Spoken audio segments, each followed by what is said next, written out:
Hi, my name is Tara Patterson, the founder of the Mom's Choice Awards, and I'm here live in New York City at Book Expo America, and I am with Dr. Liz Schmitz and Dr. Charlie Schmitz, and they have won the Mom's Choice Award. Their books are about relationships and marriage and keeping it together. How long have you been married? 42 years, be 43 this summer. 43 years, almost. To the same person. To the same person, that's the key. So tell us, what inspired you to write your book? Well, we had a sense in 1981 that the divorce rate was too high. You think? And a lot of friends we went to college with and so forth had gotten divorced by, we'd been married 18 years, I guess, at that point in time.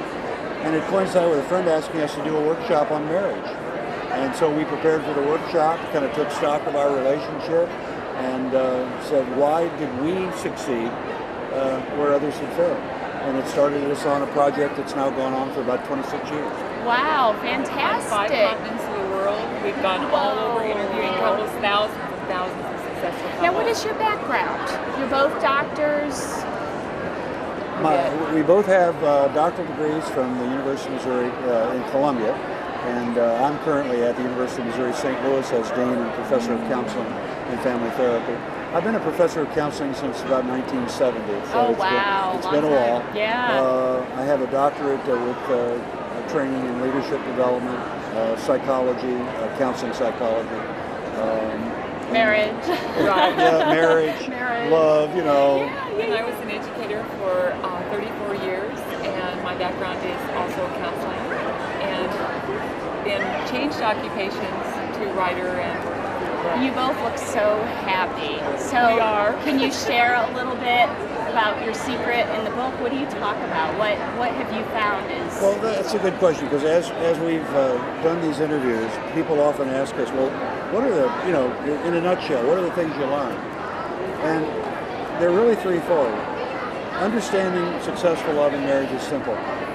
But the problem is, people won't do the simple things required to make the relationship work. You have to do them day in and day out. Right.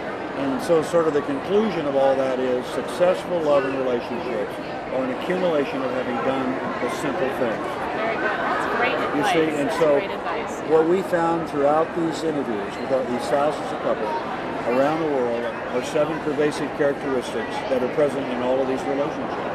And the most important thing, and we remind people all the time, is if you want to know something about success, study success.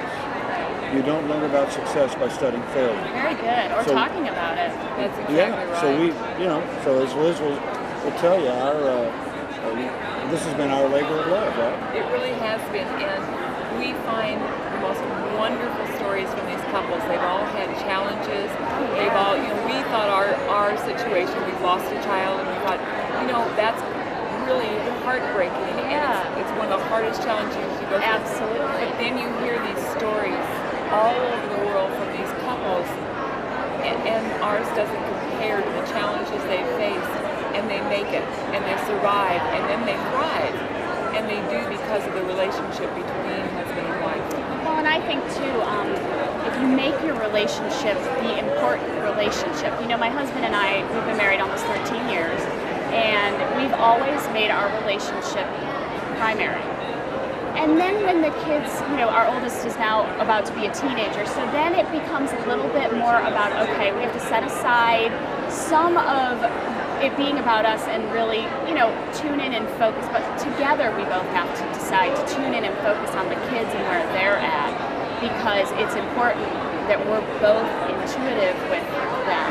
But you're so right, because the relationship between mom and dad trumps everything else. You know what? They also see that.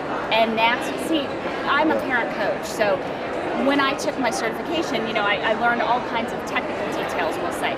90% of what a child learns, they learn through modeling. That's exactly right. So, you know what? If you model a successful relationship, they will have one. It's the same thing with, I know, people say, oh, not working moms and this and that, and I do stay at home, but I work.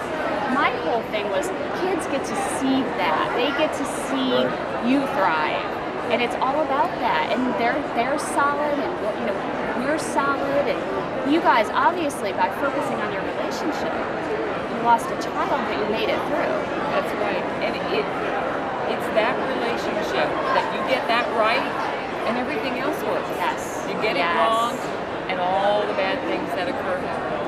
So it's got to be about starting that relationship, and that's why we're almost like missionaries to go out and tell people to say, you've got to get this right. Yeah. You've got to invest the time because it's worth it. It is worth it. So if you could give everybody a piece of advice, what would it be? Well, based on our work, that we would say most marriages are worthy of being saved and can be saved. That's That good. there's an unfortunate streak in many folks that when the going gets a little tough, they want to just throw in the towel. Right. You know, and they think that a lot of people say, well, all those married couples, those successful couples, they lived in a la la land, you know. They didn't deal with the loss of a job or the death of a child. We all have. And We all have. they all have. The point is, they made it through that relationship. They made it work for them in spite of the adversity. And that's the key. Don't throw it away. You know, maybe in some regards we are a disposable society. We don't fix coffee pots anymore when they quit working. We just throw Good them away. point. Good point. You You're see, right. and unfortunately, for a lot of people, that's the case. But the good news is, the divorce rate in the United States has actually been going down. Notice they don't tell you about that. They don't tell you that. They Not at don't all. tell you For about 100,000. that. But you know what else they say? Oh, well, it's going down because it's too expensive to get divorced. Sure. They want, you know, I sometimes feel like we're set up for failure. Yeah. What has it meant to win a Mom's Choice Award? No, we can't tell you because Mom's Choice Award says it's like the Good Housekeeping seal of approval for families. I came up with that, by the I way. know It's family friendly. That's right. It is, and what it says is it recognizes that at the heart of a good family is the relationship between mom and dad, and it matters. And for us, it's an acknowledgement that, oh yeah, it matters. Well, and you know, you're so happy. I can see it on Yeah. both of Well, you know you. something. I mean, stop and think about it. The bottom line is there's nothing more important to a healthy family than a good marriage between mom and dad. That's right. Well, You know, because it impacts everything else. that's And exactly right. So Yeah. getting people to understand that the mom's best choice is to have a successful marriage. Well, and children co-regulate with their moms. So however the mom is really how the Absolutely. children will be. So, Absolutely. you know, it always goes back to that, if mom ain't happy, ain't nobody happy kind of thing. But it's true. It's true. It's That's true. right. And Yeah. we found that. Yeah, absolutely. And it shows, and when you see the successful marriages, dad's happy, mom's happy, and the kids are That's exactly right. Well, it was just wonderful to have an opportunity to speak with both of you, Dr. Liz and Dr. Charlie, Mom's Choice Award winners. I'm really grateful for you being here. Thank you so very much. Thank you for having us Thank on. you. Appreciate it.